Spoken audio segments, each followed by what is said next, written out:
Kambalamusiza era mbadde busy sibadde nnyo active online naye obudda nigizaayo nembirengera nga mugamba Kyagulanyi bamutikidde kakati afunye diguri abamu ne muntaaginga naye ebikola bibadde bingi omanyi ffe tuli ba commentator ebikola tubana bingi legal research aba serious so ebiseera ebimu atuuka n'abanga ayitanga obudde bungi naye nze wedda era nseka busisi because ffe kitwali twagala twakifunye era tujja kwongera tukifune mu maaso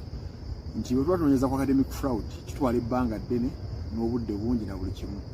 twatandika ne tubagamba omusajja ono mutwe answer sheets ze baziremedde naye abaganda bagamba kali kabba magumbo kasuka mu mulyango Cavendish University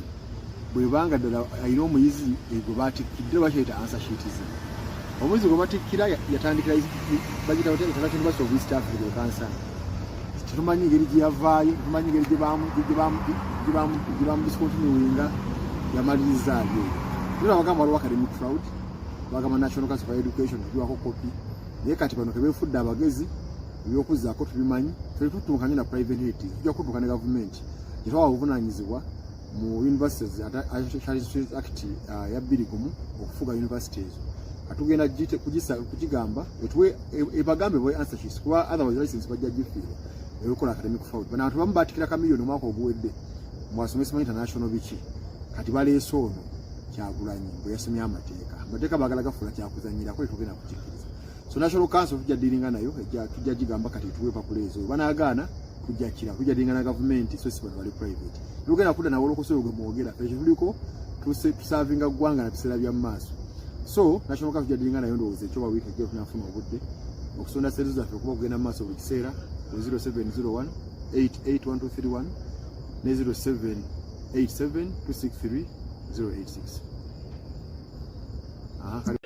And together with us here we have the President of NUP, Mr. Honorable Kyagulanyi Ssentamu Bobi Wine. I also take the opportunity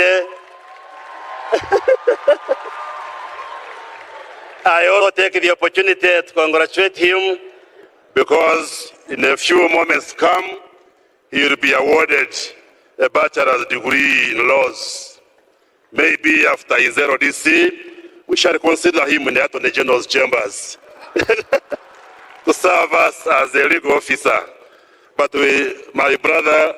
I congratulate you and thank you for pursuing your studies here